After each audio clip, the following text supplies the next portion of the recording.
Você começa a navegar agora pelo Ondas Impressas, o seu podcast sobre o universo da impressão.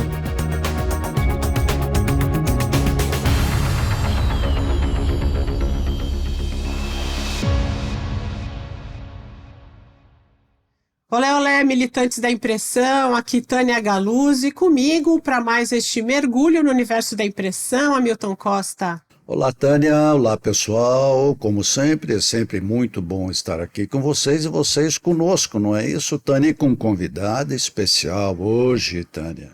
Especialíssima. Bom, pessoal, quando eu comecei a fazer o roteiro desse episódio, eu pensei em fazer uma introdução explicando por que a gente estava voltando ao assunto de inteligência artificial. Mas depois eu parei e falei, gente, não preciso dessa introdução. Porque se você está aqui com a gente, você tem algumas alternativas de você estar aqui com a gente. Ou você gosta do Ondas, gosta do canal, gosta do nosso conteúdo, ou então você ficou interessado pelo título, né, do episódio, então você está interessado em falar sobre, ouvir sobre, discutir inteligência artificial, ou então você, como a gente, é fã da Sandra Rosalém. Então, 3 ótimos motivos para você estar aqui, lógico. E a gente sabe, né, Hamilton, no universo da inteligência artificial, a Blend Paper integra sempre o papel, a inovação tecnológica, criando soluções gráficas únicas que transformam o design e a criatividade. Incríveis esses papéis da Blend Paper, sem dúvida. Isso. E, gente, por que fã da Sandra Rosalém? Porque a Sandra Rosalém atrai multidões para suas palestras quando ela vem aqui para o Brasil, ela atrai multidões.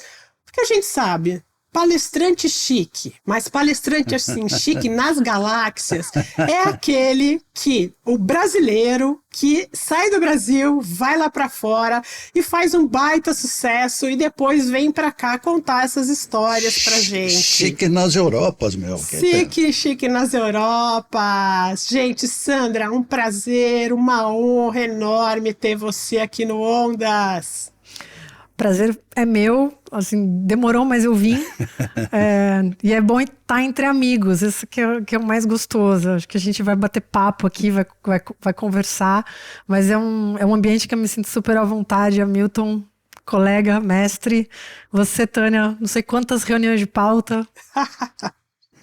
É verdade. Sempre papos muito bons, né? Sandrinha, olha, perdão te chamar de Sandrinha, mas eu te conheço. Pode chamar. Tanto tempo, tá certo? Prazer te rever. Aliás, adorei seu novo visual, tá lindíssimo. Obrigada. Tá certo? O óculos. Só lamentei não te encontrar, não nos encontramos na última Drupa, e não até quando você esteve no Brasil recentemente, tá certo? Onde a gente sempre se encontra. Pena. Bate um bom papo, na Drupa seria melhor ainda, eu lembro na Drupa anterior, a gente ficou um tempão conversando das coisas, mas não tem problema, vamos fazer isso hoje, tá certo? Haverão outras. Então vamos fazer isso hoje. E, gente, eu preciso falar uma coisa aqui, a Sandra mora na Alemanha e ela mora numa casa, eu não sei se ela ainda está nesta casa, mas é onde ela tinha um espaço, um jardim onde ela planta tomates. Sandra, você continua plantando tomates? Fala, eu mudei de casa, Tânia. Ah, que pena, gente. Eu mudei de casa. Eu tô um pouco afastada dos tomates, mas é um plano. Ai, que delícia.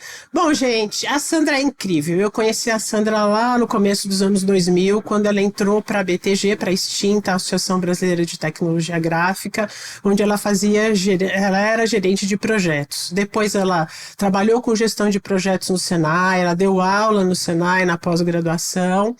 E aí, em 2010, ela resolveu ir embora para a Alemanha para estudar. E desde então ela está lá. E hoje, a Sandra, ela lidera o Laboratório de Análise de Impressão Impressão e Materiais na Universidade de Wuppertal. Não sei se é assim, depois me corrige. Wuppertal, dentro da Cátedra de Impressão, Offset e Digital.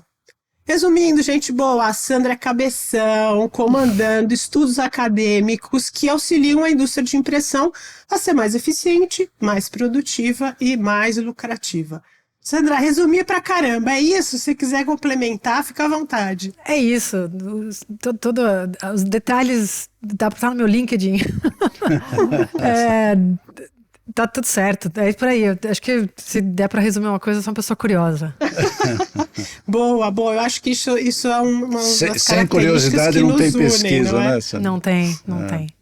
Mas é isso. Bom, vamos lá, gente. A gente vai se aprofundar aqui no tema de inteligência artificial. A gente vai procurar sair um pouco da superfície, porque tem se falado muito, mas o objetivo da gente hoje é trazer a inteligência artificial para o chão de fábrica. Falar um pouco como a inteligência artificial está realmente ajudando a indústria, né? Então, o nosso objetivo aqui é sair do geral e descer o detalhe. E a gente vai ter aqui, pessoal, exemplos práticos, tá? Então, fica com a gente até o final, que vai valer muito a pena.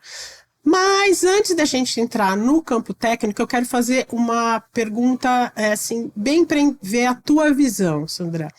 Por que a IA está mexendo tanto com o mundo todo e em todas as esferas, e especialmente a indústria? Como é que você vê a inteligência artificial? Por que o impacto está sendo tão grande, sendo que parece que a gente está só no começo e a gente não sabe do que, né?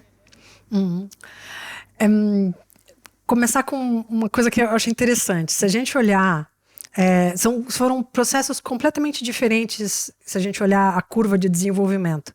Mas a gente pode ver a IA hoje como era a internet nos anos 2000. Né? Um tipo de mudança da forma lá como a gente se comunicava e como a gente se informava e até hoje. E a IA muito mais em outros aspectos, né? Vou chegar neles. E as duas têm esse impacto geral, porque eles mudam a forma com que a gente encara diversos tipos de coisas na vida, né? E a gente também tem o buzz, que é a forma com que... Acho que a internet, ela potencializa a questão de por que a gente está falando tanto de IA, né? Nos anos 2000 a gente não tinha exatamente toda essa disponibilidade de comunicação que a gente tem.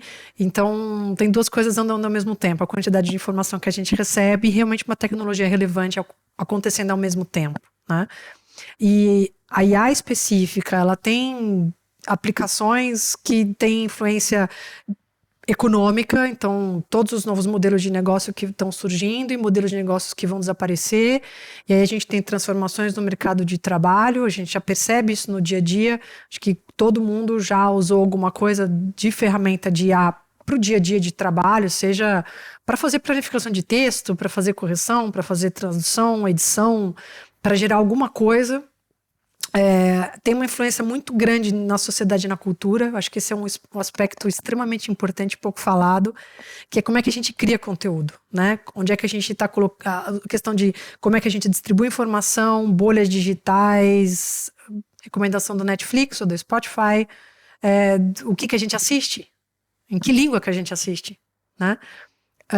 Tem questões importantíssimas sobre ética, sobre questões regulatórias que a gente está engateando, assim, precisa urgentemente a gente falar de regulação, questões de privacidade, questões de viés.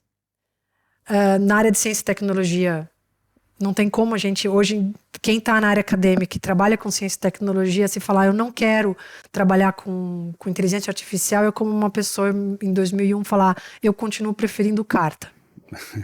Tá certo. Entendeu? Tá certo. E questão política, geopolítica, a gente percebe muito como é que essas questões tão complicadas no momento, para ser muito sutil.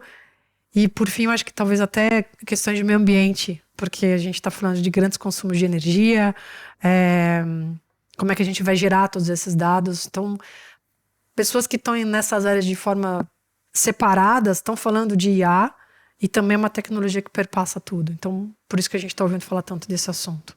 É isso aí. Agora vamos trazer para o nosso campo. Em várias palestras eu fico incitando o pessoal em relação a IA, nos equipamentos e no uso geral. Mas vamos trazer para o nosso campo. Quer dizer, o que é IA e o que não é IA na área gráfica hoje? Na área gráfica, vamos tentar fazer um recorte. Tentar explicar um pouquinho mais amplo e depois a gente volta. Eu acho que é mais fácil falar o que não é IA, tá? Então, se você perguntar para 10 pessoas diferentes, elas vão dar 10 opiniões diferentes. Eu estou colocando aqui minha humilde opinião, tá? Eu acho que todo tipo de automação baseada em regra não dinâmica não é IA. Tá, regra não dinâmica, tem que explicar. Regra não dinâmica. Explicar o que é regra não dinâmica. Então, rapidinho. Imagina que você tem um sistema que segue um conjunto de instruções específicas que são pré-definidas, tá? Então, por exemplo, um chatbot de resposta fixa. Alguém liga para a gráfica e tem um sistema que vai falar assim, você quer falar com atendimento, você quer falar com o PCP, você quer falar com o dono, e aí se você falar 1, 2, 3, você vai para alguém. Se você não falar 1, 2, 3, você não vai para essa pessoa. Entendeu? Porque é um sistema baseado em regra pré-definida. Qualquer coisa fora dessa regra, ele não tem adaptação, né? Coisas que fazem cálculos muito simples, eu falo, o que você pode fazer exatamente no Excel com uma tabela dinâmica não é IA, né? Por exemplo, para ele que destaca a tendência de vendas. Isso é uma coisa que uma boa pessoa em Excel consegue fazer, né? Então, resumir de forma geral, tudo que recebe dado novo melhora com o tempo, consegue analisar esses dados, se modifica de forma dinâmica, é tudo IA. E até isso também talvez daqui a um tempo a gente ainda questione. Mas então todo sistema que gera conteúdo com base em padrões aprendidos, ou seja, existe um processo dinâmico no processo de aprendizagem e depois a resposta também é dinâmica. Então, um exemplo simples, você tem aí o ChatGPT, qualquer modelo, tá? Eu nem uso o ChatGPT como primeiro modelo, uso mais o Claude. Você pode fazer a mesma pergunta 5 vezes diferente para ele vai dar talvez o mesmo resultado, talvez, isso é importante, mas ele vai dar sempre uma resposta um pouco diferente. Porque aquilo é dinâmico, aquilo está o tempo todo mudando dentro dele. Uhum. Quer dizer, ela recebe, processa, aplica e reaprende, tá certo? E adapta. Então, para ser bem, bem superficial, se alguém está tentando te vender uma IA falando que é IA e você está desconfiado que não é IA, que é uma simples automação, faz essa regrinha. É dinâmico, tem adaptação, essa adaptação ela é recorrente, cada vez que entra mais dados, essa adaptação está acontecendo.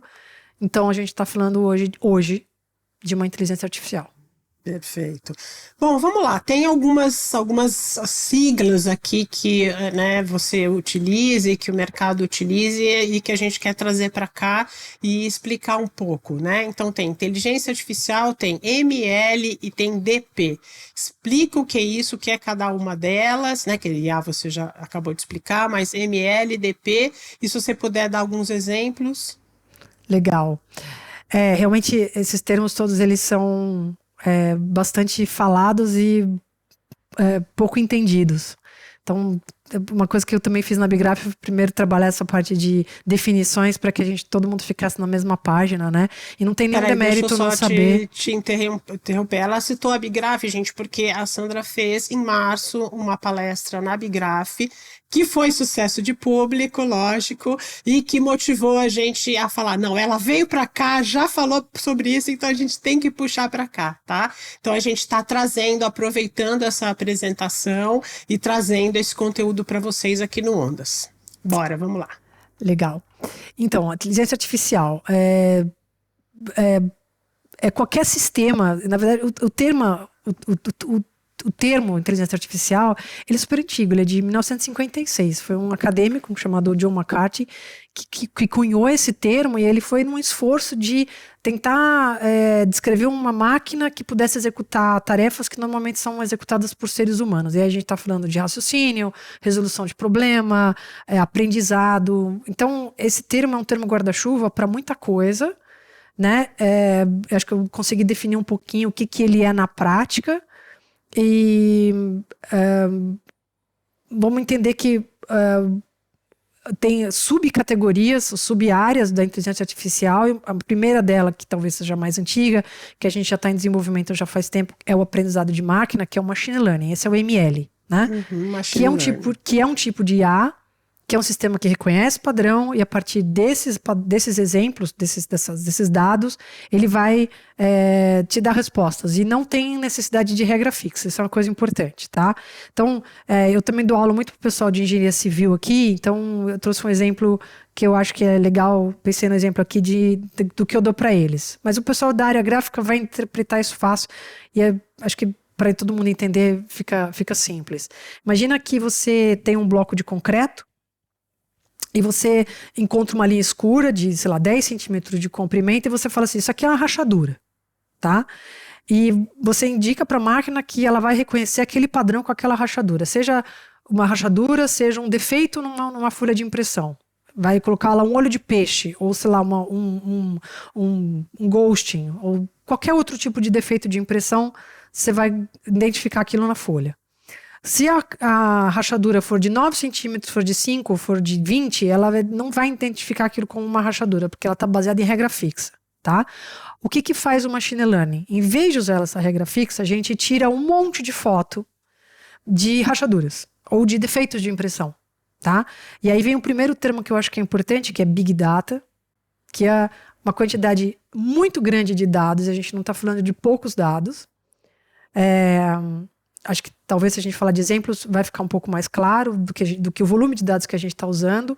Então você vai colocar rachadura grande, pequena, fina, superficial, profunda, de várias cores diferentes, e você vai treinar um modelo de inteligência artificial para que ele, de forma independente e autônoma, identifique características que são típicas de uma rachadura. Significa que quando ele vê rachaduras de diferentes padrões, ele vai te dar uma resposta que é, sei lá, entre 70% e 90%, ou 70%, 80%, 80%, 90%, ou 50% de certeza. E aí tem duas palavras que são utilizadas na estatística que tem a ver com certeza, que uma é precisão e a outra é acuidade. São termos diferentes, mas vamos usar precisão aqui que todo mundo entende, se é uma rachadura ou não. Entendeu? E ele pode fazer isso numa folha de impressão, tá certo? Pode fazer isso numa folha de impressão. Então a gente vai mostrar o que é um defeito, diversos tipos de defeitos, e sempre que aparecer esse defeito, o sistema vai reconhecer. E ele pode ser diferente, porque a gente tem inclusive sistemas de treinamento que a gente não fala que aquilo é um defeito. A gente chama de treinamento não supervisionado. Então, vamos imaginar um exemplo simples. Se eu estiver me demorando, vocês me avisam. Que a gente tenha, por exemplo, cachorros, gatos e coelhos. Ou cachorros e gatos, para ficar mais fácil. E a gente fale para a máquina que aquilo é cachorro e que aquilo é gato. Então, ele vai aprender os padrões de um cachorro e de um gato. Só que a gente pode não dizer que é um cachorro e um gato. E a gente pode falar assim, retire as características desse cachorro e desse gato e comece a identificar por conta própria o que é um cachorro e o que é um gato. Então, significa que ele consegue, inclusive, extrapolar um pouquinho o que a gente chama de defeito. E, por fim, a gente tem a Deep Learning, que é a aprendizagem profunda, da qual a gente vai usar muito mais camadas de intermediárias, que a gente chama dentro de uma rede neural, para fazer vários tipos de procedimentos, seja classificação, categorização, limpeza, tirada de ruído. Tem uma série de algoritmos que a gente pode utilizar em cadeias, por isso que eles são redes profundas, e nesse ponto ele começa a extrapolar a base de dados que a gente deu, ou seja, ele pode identificar uma coisa que a gente não tinha visto e falar, é uma potencial rachadura que você não tinha achado. Isso aqui é um potencial defeito de impressão que você não tinha visto. Entendi. Por isso que essa coisa do aprendizado, né?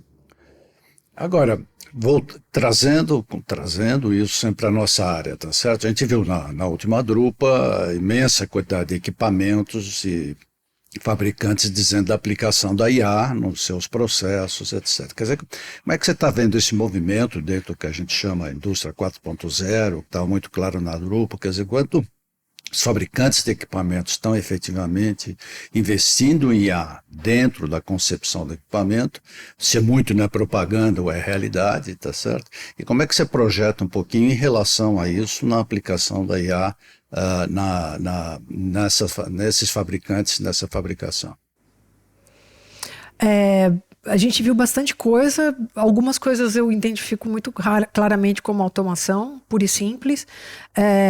Eu acho que tem alguns fabricantes que estão trabalhando com inteligência de negócios, eu acho que é uma área importante, que é verificação de vocação produtiva da empresa, leitura de job, para escolher máquina. Então, em vez de você ficar 10 anos com uma máquina, talvez teu negócio tenha mudado tanto que daqui 3 anos você vai mudar a máquina e uma máquina de impressão seja praticamente só um sistema de leasing, que você passa um tempo com ela dentro da empresa porque você tem clientes de uma determinada fatia, e isso muda com o tempo. Acho que o mercado gráfico se torna extremamente dinâmico nesse sentido, né?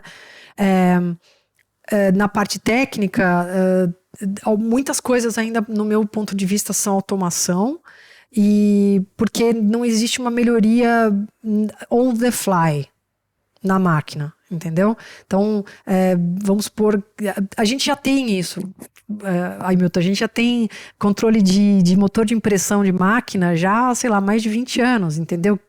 Lê a folha no scanner, ele devolve essa informação para os motores de tinta e os motores de tinta vão se ajustando, não tem mais aquele controle de piano tão detalhado como existia no passado. Então, isso meio que já existe.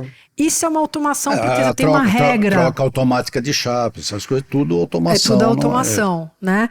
Eu vejo um grande potencial da IA em business, né? Análise de venda, análise o que eu falei, um exemplo que a gente pode discutir depois, trabalhar o portfólio da empresa em relação ao que a gente tem de técnica dentro da empresa, ou seja, o que a gente é bom, no que a gente faz bem aqui dentro dessa empresa, entendeu? E focar nisso. Mas nesse processo, por exemplo, que você tem de equipamentos ou o sistema chamado non-stop, tá certo? Que você tem a entrada on the fly, que você muda ao momento que está acontecendo, faz ajustes, coloca na máquina, a máquina se ajusta, isso tem IA dentro, tá certo? Tem. E o que eu vejo também, assim, na parte de pré-impressão, eu acho que talvez, como a gente teve se olhar historicamente o processo de automação dentro da indústria gráfica, ele começou na pré-impressão, passou para impressão e depois ele foi para o acabamento. Eu acho que na indústria gráfica vai ser o mesmo processo. Então a gente tem muita coisa já no desenvolvimento de conteúdo, retocagem de imagem, montagem de material, tudo automatizado e inclusive dinâmico. Então, se você olhar hoje o que o Adobe Firefly faz, né? Então tem bastante coisa na pré-impressão, desde de parte de imagem, de texto, na agência mesmo, e depois mais tarde dentro da gráfica na parte técnica. Eu acho que já tem muita coisa de ferramenta legal acontecendo. Aí eu estou falando realmente de ferramenta, não é a parte de desenvolvimento. E na gráfica mesmo, no chão de fábrica, entre impressão e pós-impressão, eu acho que ainda vai ser exatamente como aconteceu com a automação. Vai aos poucos entrar na impressão e posteriormente na pós-impressão. Embora 2 fabricantes de máquina de pós-impressão já estão bastante adiantados no que tange aí indústria 4.0 e inteligência artificial. Mas eu ainda vejo o sistema engateando. Entendi. Vamos lá. Agora vamos, pessoal, para os exemplos práticos. E aqui, como eu já tinha falado, né, a gente está usando alguns exemplos que a Sandra apresentou na palestra que ela fez em março aqui na sede da Bigraf em São Paulo. Vamos começar por um que é a previsão de mudança de cor induzidas pela laminação na impressão offset UV. Conta essa história pra gente, Sandra. Esse daí foi um trabalho que a gente desenvolveu aqui na universidade, e a gente testou ele também em produção. Então, acho que é legal porque não é uma coisa 100% acadêmica, tem essa transferência que a gente faz. Na verdade, esse é o objetivo primordial do que a gente faz aqui. Ficar cozinhando a própria sopinha não é o nosso objetivo, então a gente quer levar o que a gente tem de desenvolvimento aqui de transferência para a indústria. Todo mundo que trabalha com laminação, verniz, conhece o problema. Você imprimiu, aí você inverniza, você faz o cacheamento, o que acontece com a cor? Ela muda, né? E a gente estava há bastante tempo fazendo cálculos empíricos, ou seja, imprimia, laqueava, imprimia, envernizava e assim por diante para verificar essa diferença, esse gap que tinha. E obviamente ele não é igual por cor, ele não é igual por tipo de tinta, ele não é igual por qual que é a folha que você está usando, qual que é o tipo de laqueamento que você está usando, verniz. Então ele tem muitas, é um problema multidimensional e tem muitas variáveis. Muitas variáveis, né? Então para um estudo empírico isso é muito complicado. Então a gente levantou todos esses dados, ou seja, usamos 3 tipos, usamos um chest chart, um T8, né, com 900 e poucos patches, imprimimos isso em vários tipos de sistema, acho que o paper que foi divulgado, acho que foi só para o sistema digital, usamos 3 folhas diferentes para fazer a laminação, de espessuras diferentes, inclusive uma era mais fosca, a outra era mais brilhante, e cacheamos e fazemos as medições espectrais antes e depois. E aí você consegue verificar esse gap e você usa uma parte disso aqui para desse test chart. A gente imprimiu, sei lá, fez 900 medições diferentes. Não é muita coisa para inteligência artificial, tá? Então, fizemos essas medições, separamos uma parte para fazer o treinamento do sistema. Ou seja, a gente fala para ele o que foi o antes e depois. E fala assim, isso aqui é a base de dados. Aí ele começa a interpretar essas diferenças. E aí ele aprende como é que essas diferenças são para diferentes cores, diferentes laminações, diferentes tipos de papel, até mesmo de máquina. E aí a gente fala para ele, agora resolve o problema para mim sozinho, faz a previsão de quanto que a cor vai mudar.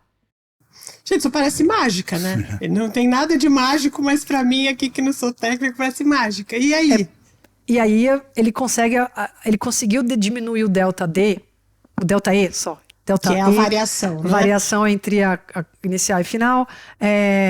Muito mais do que a gente tinha conseguido com dados empíricos e muita matemática. Ou seja, a matemática dele estava um pouquinho melhor do que a nossa. E é bacana porque extrapola. Você começa você tem, eu acho que para mim é quase como um brinquedo que você fala assim, tá, e se eu fizer mais isso? E se eu fizer mais aquilo? Entendeu? Então você começa a colocar variáveis que a gente antes não colocava tanta variável, todo o problema de multivariável a gente evitava, porque dava muito trabalho depois fazer todas as medições, você não tinha tempo. E agora você simplesmente faz as medições e deixa o sistema vendo sozinho. E é uma coisa que você pode, mais que legal, que você pode confirmar. Porque você pode, inclusive, medir o que aconteceu depois. Você pode confirmar se o treinamento que a máquina recebeu e o resultado que ela te deu realmente funcionar na prática. Porque você tem o patch de treinamento. Vamos supor que a gente pegue um verde, entendeu? E ele vai falar assim, esse verde aqui vai dar um delta E de 0,8. Imperceptível ao olho humano. Então, você pode chegar lá e medir exatamente o que ele previu que ia acontecer. Entendi. Então, fazer uma validação, inclusive. Entendi. Só para curiosidade aqui, porque eu sou uma curiosa sempre, quanto tempo demorou esse estudo de vocês? E depois você falou que houve uma aplicação prática, né? Quanto tempo demorou isso? Para a gente fazer o estudo, acho que 3 semanas. 3 semanas, gente, olha 3 isso. semanas. Assim, de ter a ideia e colocar na prática. A gente tem toda a estrutura de impressão aqui, todos os equipamentos, já estava tudo à mão. E foi uma ideia que, sei lá, teve ideia, falou, vamos colocar isso aqui na prática, vamos testar, porque a gente queria aprender também, tinha esse negócio de querer aprender, e aí a gente colocou à disposição das gráficas exatamente o algoritmo que a gente tinha feito, que não tem nada, vou ser sincero, assim, programação é 15% do esforço. O maior é você realmente entender o que o modelo fez, fazer toda a validação, isso daí é a coisa mais complicada, levantar a base de dados. Então, foram 3 semanas. E depois na indústria a gente fez várias repetições. Então eu só consigo contar exatamente o que aconteceu, porque a gente depois fez isso em empresa. E aí demora um pouco mais, né? Porque a gente não tem tanto material à disposição. Mas aí só para, desculpa, Milton, te interromper, mas só, então, e aí com o objetivo disso é diminuir essa variação e você consegue com esse algoritmo, então, entender a tua produção e diminuir essa variação no momento da laminação. Você diminui Desculpa, Tânia, você diminui a variação porque você consegue melhorar o teu gerenciamento de cor. Se você sabe o que vai acontecer, você faz a alteração na pré-impressão e já começa o processo contemplando a variação que vai acontecer depois.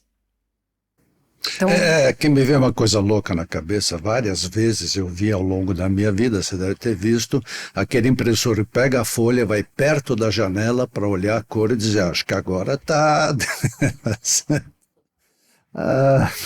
enfim, são mundos diferentes. Mas vamos lá.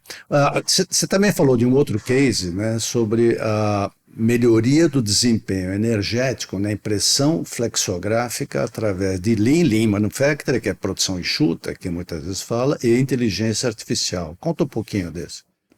eu gosto bastante desse case, porque ele junta, acho que duas pontas. Ele utiliza um mecanismo de melhoria de processo que a gente sempre usou, que é o Lean, e depois ele extrapola isso com inteligência artificial. Então ele usa tanto o fator humano, ele coloca os funcionários realmente para fazer estudos dentro da própria produção, e ele fala assim, já cheguei no meu ponto máximo aqui do que eu posso fazer, agora eu vou colocar a inteligência artificial para trabalhar comigo. Então, isso é uma gráfica que o foco principalmente era a redução de energia.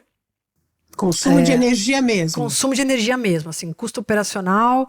E aí o foco era otimizar o consumo de energia no processo de impressão, máquina flexográfica.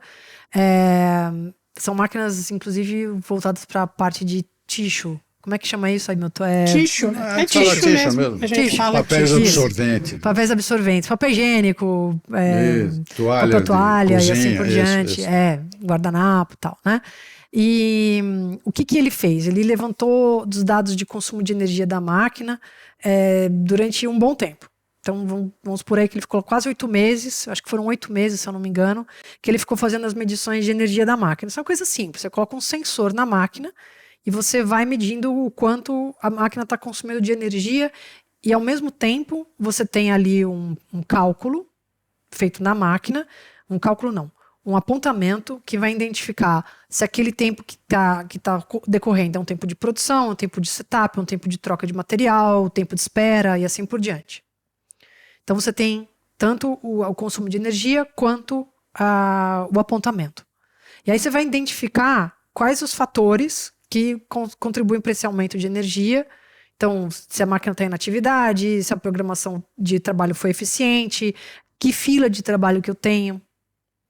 Todas essas diferenças, e aí você aplica essa metodologia Lean. Ele fez um 5i também e colocou Kaizen, tudo certo. Só pegou o manual bonitinho de melhoria de processo, estudou exatamente por que aquilo estava acontecendo, só que ele chegou no momento da qual ele conseguia identificar que existiam algumas tendências em relação ao consumo de energia, mas era uma base muito grande de dados. E aí que eu acho que a inteligência artificial tem um valor importante, porque como é um problema multifatorial,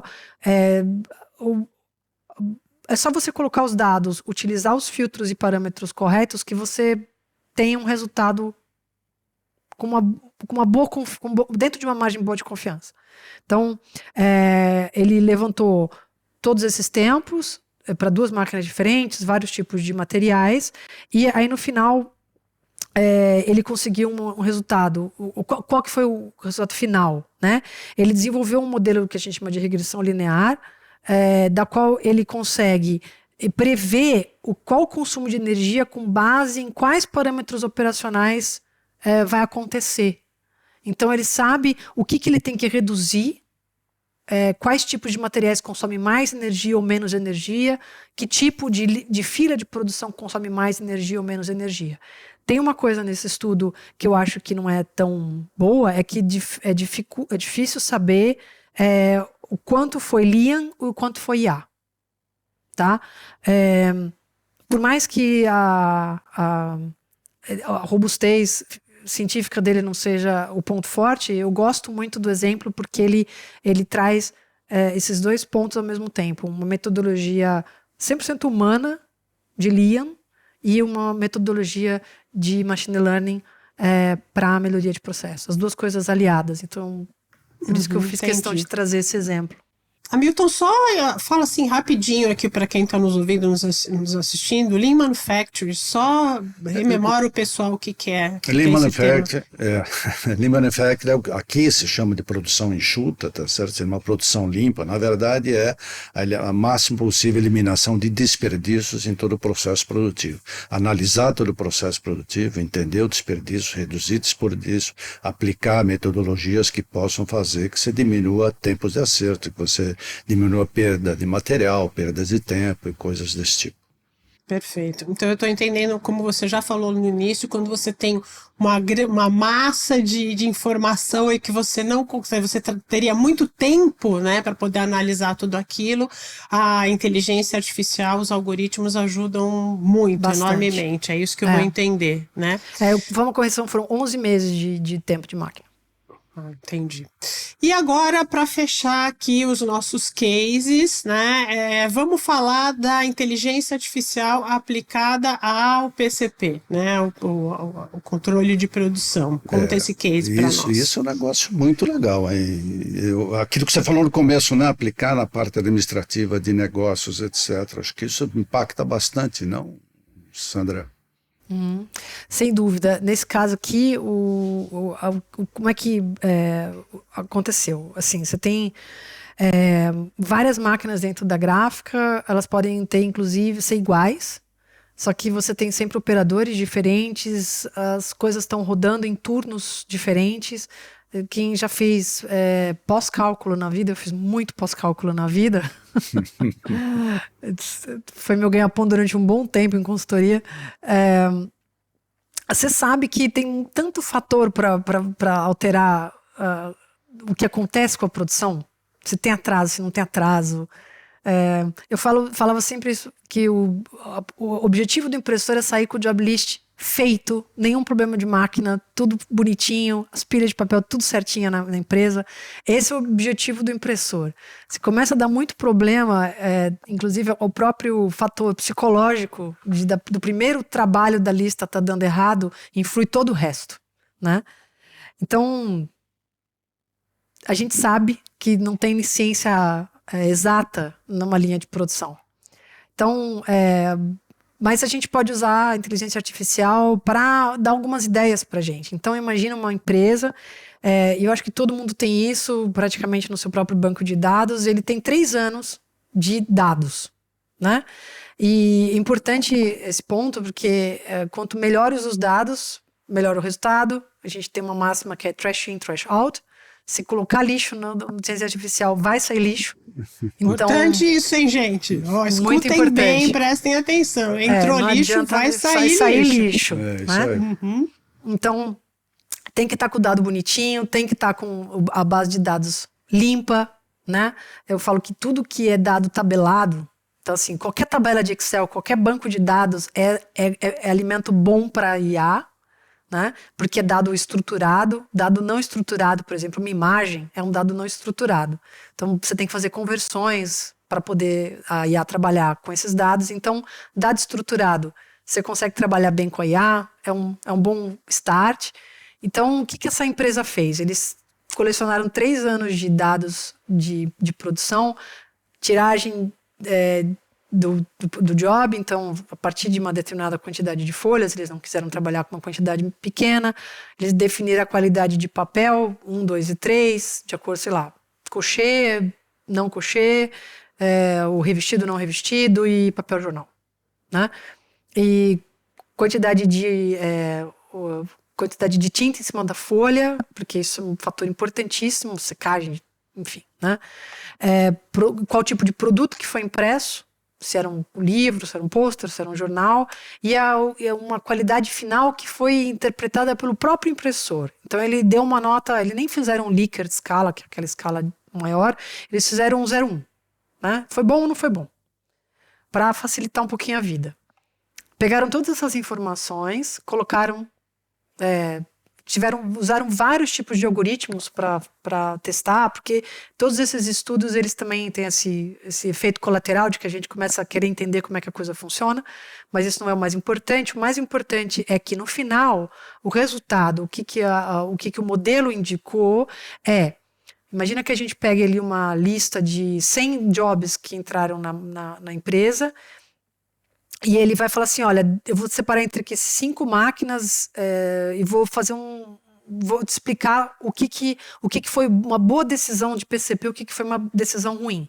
Então, desses 20 primeiros jobs aqui que você indicou para essa máquina, 17 deram um bom resultado. E 3 não deram. 3 deveriam ter sido indicados para tal máquina, né? E tem a ver com as características desses pontos. A gente pode colocar mais, a gente pode colocar se tem cor especial, enfim, se é um turno de dia, um turno de noite, se é um impressor iniciante, se é um impressor um pouco mais velho. Você pode colocar os parâmetros que você quiser e você pode identificar quais tipos de trabalho são mais indicados para qual máquina que você tem na empresa. Esse é o resultado final. Entendi. Agora, isso é um retrato, me explica, nesse caso específico, isso foi um retrato, eles falaram, Laura, a partir destes dados, dessa sua produção dos últimos 3 anos, isso deveria ser feito. Agora, como é que o gráfico, ou essa gráfica vai aplicar isso depois, né? Existe isso, uma continuidade? Ele pode continuar treinando o algoritmo. Esse que é o negócio legal, entendeu? O processo é dinâmico. Então, vamos supor que a partir do momento que o modelo está pronto, você pode continuar colocando informação nele, você pode colocar novos dados e esse sistema ele vai se adaptando automaticamente. Então... para ele te ajudar nas escolhas. Para ajudar nas escolhas. O que você está trazendo é uma coisa muito legal no seguinte sentido. A gente mesmo fala, eu sou um dos que fala, muita gente melhor que eu fala isso por aí. Não, agora a IA está entrando, vai automatizar tudo. Você tem sistemas que vêm do cliente, entra na máquina, imprime, etc, etc. Mas você está colocando a parte prática disso. Ninguém tem um sistema pronto. Ele tem um sistema que aprende, ele tem um sistema dinâmico, como você explicou, ele tem um sistema que, entendendo o que é a realidade que trabalha, que ele vai trabalhar. E ele é um processo contínuo de aprendizado, tá certo? Quer dizer, a partir do momento que ele vai entrando nas características dos trabalhos, da empresa, dos equipamentos, etc., é que ele vai se adaptando, ajustando e melhorando esse sistema. Então ele é um processo contínuo de melhoria, de aprendizagem e de melhoria, certo? E a Milton tem coisa mais humana, né? Pois é. Que coisa, exato. Né? Que coisa. Parece gente fazendo isso. Se a gente não aprender, não continuar aprendendo, a gente vai continuar repetindo as mesmas coisas que a gente sempre fez. É verdade, né? É verdade. Então, a grande característica é a dinâmica. Você sabe que nós vimos máquinas lançadas na Drupa que o operador já podia conversar com a IA, tá certo? Eu fico imaginando algumas decisões estúpidas, não foi isso que eu falei para fazer, tá certo? Mas enfim, deve acontecer. São esses sistemas de consultoria, né? Tem bastante site que você vai colocando as informações e ele vai meio que dando uma resposta, tem um feedback ali. É isso aí. E, bom, já que a gente está falando em prática, quer dizer, você tem uma visão aí da Europa, sua visão aqui do Brasil, como é que isso está vindo para a prática? Evidentemente, quem está comprando os maquinários absolutamente atualizados, etc., que já vêm com processos incorporados e tudo mais. Mas para chegar a isso na prática, Sandra, como é que você vê essa distância e principalmente em relação à Europa e Brasil, se você consegue situar isso? Então, as pessoas acham que aqui também a gente está já morando na Lua, né? Não é bem por aí. Não é bem por aí. Que não bom. É bem por aí. Fala, dá real pra gente, então. Não, assim, existe uma coisa que eu acho que... E aí não tem nada a ver com tecnologia, Milton. Sim. Vocês vão entender isso muito rápido. Mão de obra na Europa é cara. Isso. Entendeu? Isso. Então, assim, a decisão de automação e de qualquer tipo de coisa que, falar real, diminua a quantidade de custo operacional, vai ser bem-vinda. Entendeu? Então, claro. Infelizmente, a gente... A gráfica.com. Aqui tem o famoso manda pro Zé. Sabe como é que é? Isso, pra o Zé, que isso? infelizmente... O Zé resolve. E por conta de uma questão... histórica, social, enfim. Cultural, etc. Cultural, o seu Zé é um cara barato. Isso, exatamente. Entendeu? Então, assim, quem está tomando a decisão financeira vai fazer uma conta, se é mais interessante manter seu Zé ou colocar um sistema automatizado, seja ele baseado com IA ou sem. Entendeu? Então, eu acho que é claro que as gráficas ponta de lança, as empresas top, elas estão muito mais preocupadas em qualidade, em melhorar processo, em reduzir tempo, custo, entendeu? Em ter uma coisa que eu acho que é fundamental, ter tempo para fazer um negócio de qualidade para o cliente. Isso. Então, eu acho que esse é um ponto. Então, por isso que talvez a gente tenha mais automação aqui. Eu passei um tempo trabalhando numa empresa aqui, entre o mestrado e o doutorado, que era muito comum você ver um impressor para 3 máquinas. Sim. Entendeu? Você tem ajudantes que vão levar papel de um lugar para o outro, chapa de um lugar para o outro, chapas inclusive totalmente em trilha, automatizada, set plate totalmente automatizado. Movimento interno, robôs. Tudo. Né? Então, 3 impressores para uma máquina, porque ele só está ali para dar o ok na folha boa e toca. É que só tem um problema, viu, Sandra? A mão de obra está tão difícil em todos os lugares, e aqui também por distintas razões, né? Que o Zé não existe mais. Esse é o problema. Exato, eu ia falar isso. Não existe mais isso, né? E vai ter cada vez menos. Vai ter cada vez jovem, menos. Cada vez menos. Tá longe, né? Mas é uma questão. Então, a gente tem uma crise de mão de obra enorme aqui. As vagas, principalmente no dual, as empresas que trabalham, que entram nos projetos de dual com as escolas profissionalizantes, né? Porque aqui 50% é na empresa, 50% é na escola. Então, as empresas têm que abrir uma vaga para receber um estudante, né, de escola profissionalizante, para ele ser treinado dentro da empresa. Essas vagas elas estão caindo absurdamente, principalmente na área de pré-impressão. E tem, obviamente, uma crise financeira, depois da pandemia, a situação ainda está um pouco se estabilizando, mas tem um medo de que eu coloque um aluno que vai ter um contrato de 3 anos na minha empresa e que daqui a pouco eu não precise mais. Entendeu? Então, as empresas estão bastante receosas em relação à contratação de mão de obra. Então, a minha opinião sincera qualquer um tem que entender mais ou menos como é que isso aqui funciona se quiser continuar no mercado, independente de qual ele for. Entendi. Bom, mas agora para fechar aqui, para quem tá ouvindo, quem tá aqui com a gente até o final, tá ouvindo e tá falando por onde eu começo, né? Imagina que eu sou uma gráfica média, quero evoluir, sou uma gráfica que investe em tecnologia, né? Tenho máquinas, tal, mas ouvi esses cases e falei, gente, isso é para mim, eu preciso, mas para onde que eu vou? Por onde eu começo? Qual recomendação você pode dar para quem quer começar a pensar em ter modelos de inteligência artificial aplicadas à sua produção ou à sua gestão, o que quer que seja? Tá, acho que isso é importante para não fazer um passo a passo, né? Eu acho que a primeira coisa é o seguinte: nenhuma inteligência artificial funciona sem dados. Não existe, né? Você pode usar os dados de outras empresas, você pode usar modelos que já foram treinados em outras empresas, mas o melhor é que você use os seus próprios dados. Agora, se você não tem dados, você vai ter que começar. Não tem outra alternativa.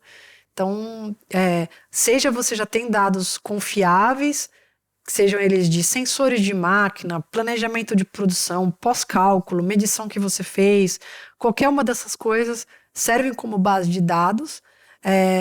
Uma pessoa especializada vai te ajudar a fazer uma limpeza desses dados, que é uma coisa importante, porque dentro de uma distribuição estatística de produção, você tem... pegar uma coisa assim, uma curva de Gauss, que todo mundo talvez entenda, a curva de sino, você tem coisas que são muito fora da curva, né? Você tem, sei lá, 10% de produtos que nunca aparecem e 10% de produtos que aparecem muito. Então, para você saber exatamente o que você está fazendo dentro da empresa, você tem que dar uma limpeza nesse banco de dados, até tirar informações que não são importantes, e uma pessoa pode te ajudar com isso. Vamos supor que você já tem esses dados, então você vai precisar de um profissional para te ajudar nisso, e se você não tem dados, consulta um profissional que vai te indicar como é que você faz para começar a juntar esses dados, tá? E independente de ser... você fala assim, eu quero começar agora, eu acho melhor cuidar primeiro dos dados e saber que eu estou trabalhando com boa base de informação antes de sair correndo, entendeu? Porque é a máxima, trash in, trash out. Quer dizer, dados, gente, dados consistentes, esse é o primeiro passo. Ponto, E aí, começa pequenininho. Eu acho que esse é um ponto, né? Você não vai pegar a empresa e mudar ela totalmente. Então, você tem um problema. Então, sei lá, você quer resolver o problema de gerenciamento de cor, que é uma coisa que dá para fazer muito bem com um bom profissional de gerenciamento de cor, mas de repente você tem uma dor dentro da empresa que você não consegue identificar, nem o teu expert de cor consegue identificar por que aquilo está acontecendo. A indústria de embalagem tem muito isso. Então, você tem esse problema específico, aí você chama alguém que entende de IA, porque provavelmente você não vai pegar alguém que está lá na empresa. Acho meio um pouco difícil por questão até de área de conhecimento, né? Chegar pro garoto que faz o CTP e falar assim, você vai ter que aprender IA agora e vai resolver o meu problema. Não funciona, entendeu? Então, pega alguém, coloca dentro da empresa, outsourcing, uma pessoa contratada, coloca ele para sentar, inclusive, com o teu pessoal de pré-impressão, para que essas pessoas aprendam como é que a coisa funciona, entendeu? Então, vai fazer a transferência de conhecimento dentro da empresa e resolve esse problema específico, testa, vê se funciona, faz um piloto, e aí começa de pouquinho para você entender como é que funciona o processo. E aí pega um novo problema, até você chegar, talvez daqui 2 anos, em resolver a fila de produção, que é uma coisa complexa. Entendeu? Você precisa de muito dado e uma escala temporal mais alongada. Entendi. Que seriam as coisas que eu indicaria, assim. Mais importantes. Perfeito. Espaços Então, mais dados, importantes. dados e dados, gente. É aquela velha história, né? Só controlamos o que medimos, tá? Se a gente não mede, a gente não controla nada e começa a aplicar o processo. Muito legal. Acho que o muito processo legal. continua. Sandra, Sério? dava para falar aqui, mas vamos fazer outros episódios, né, mais à frente, falando, aprofundando, quando você tiver mais cases. E eu recomendo muito, pessoal, quem está aqui, que quando a Sandra vier para cá, acompanhe, que vale muito, tirando a tietagem aqui, acho que vocês já perceberam, sabe, a bagagem da Sandra, e vale super acompanhar as palestras, tudo que ela traz pra gente, porque é muito rico e é muito prático e é muito produção. Então eu acho que isso é sensacional, a gente sair da teoria e trazer realmente resultados efetivos para a gráfica. Sandra, super, super obrigado, foi ótimo, bate-papo sensacional. Puxa, obrigada, espero que tenha sido de algum valor para quem escutou e a conversa foi boa, eu falo muito. Ainda bem.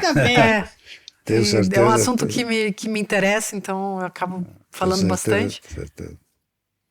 Não, certeza que sim. Te Obrigada. dá um abração, dá os parabéns de novo e vamos te trazer de volta aqui, com certeza. Vamos. Vou com Espero prazer. não demorar tanto, Vou com né? prazer. Vamos fazer um Maravilha. recall daqui 1 ano para ver o que a gente Boa. falou de bobagem e Boa. o que não falou. Ótima ideia, Marcado. marcadíssimo. Vamos fazer um recall. Como estará a IA daqui a 1 ano nas gravações? Isso, pra isso aí. gente fazer um comparativo. Bom, beijo, Sandra, você ouvinte, você seguidor, você que tá aí acompanhando a gente, não deixe de dar o seu like, isso ajuda muito a gente, de compartilhar, comentar, mandar pergunta, gente, se você tiver perguntas, mande pra gente pelo e-mail, Hamilton. ondasimpressaspodcast@gmail.com. Certo? Isso, e nas redes sociais também, comentem nos posts que a gente está fazendo, se você tiver alguma pergunta, a gente entra em contato com a Sandra, a gente manda para ela, vai deixar ela com os cabelos mais espetadinhos ainda, e é isso, gente, boa, muito obrigada pela audiência, muito obrigada pelos compartilhamentos, likes, comentários, e se a gente tiver alguma coisa que a gente puder deixar aqui, que a Sandra tiver pra gente, se tiver alguma coisa pra nos saiba mais, a gente coloca aqui no descritivo do episódio. Boa, mande perguntas. É isso, gente. Muito obrigada. Um beijão, beijo, Hamilton. Tchau, Tânia, Até tudo o bom? próximo Tchau, episódio. Sandra. Tá. Sandra, beijo. Abraço Tchau, a todos. pessoal.